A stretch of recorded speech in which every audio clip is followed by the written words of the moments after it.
We're here with Dwayne Betts, a panelist for the Brain Science and Kids NCSL Issue Forum. I'm going to ask you a few questions. Why is juvenile brain development important for state legislators to understand? Well, I think it's very important for two reasons. I think one, you just want to be informed. And as a legislator, you want to have all of the resources at your disposal so that you can make the correct decisions. But the truth is, I think our value system hasn't changed over the past 100 years or so. I think that parents, and a lot of legislators are parents. So I think that parents and a lot of legislators are parents. I think that adults and the legislators who interact with children recognize that it's just not appropriate to have certain punishments for children. They recognize that children are different. And that's their value system. That children could change, that children could be better, that child at 5 wasn't the same as their child at 15, or even at 20, or even at 25, right? They recognize this intuitively.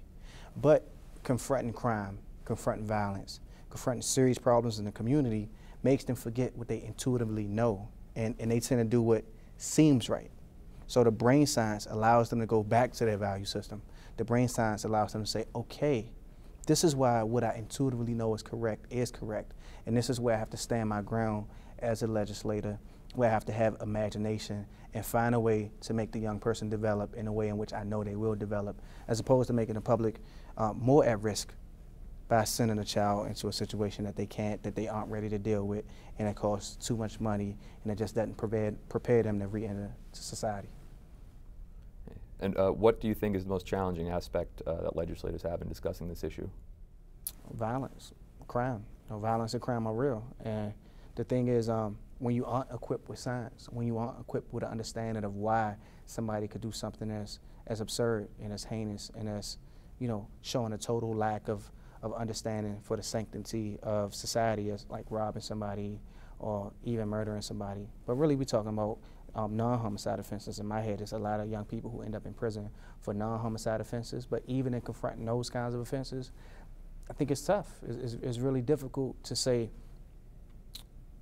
with a measured tone to the victim of a crime that, look, we have to find a way to keep the community safe, and we have to find a way to keep this young person safe, because our response and our role as like a legislative body is not to extract vengeance for this foolish thing that the kid did.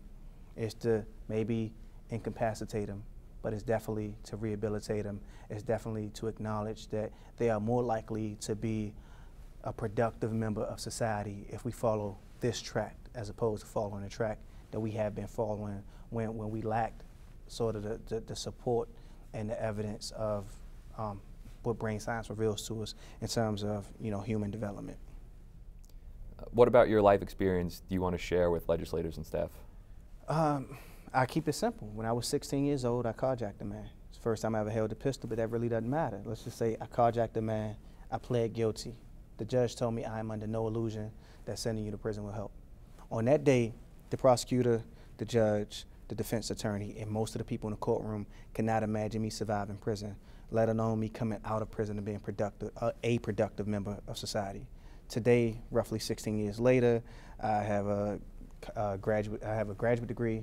I have an undergraduate degree from the University of Maryland. I was the commencement speaker when I graduated. I'm a father of 2 sons. I'm married. I'm headed to Yale Law School in the fall. And the thing is, we as a community and as a society have to be able to imagine the best possible outcomes for our most troubled young people. Right now, we just imagine the worst.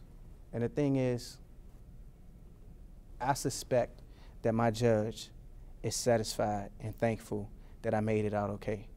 But I also suspect that my judge and the prosecutor might have thought, what could he have been if we would have did something different?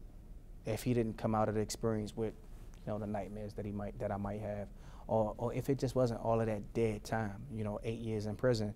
If I might have been a doctor. You give me 4 more years. I can't spend 4 more years in school now. But if I would have got released 4 years earlier, I might be a doctor now and serving some underserved community, So I like to leave them with the idea that you should imagine bravely and not imagine out of fear of the worst happening.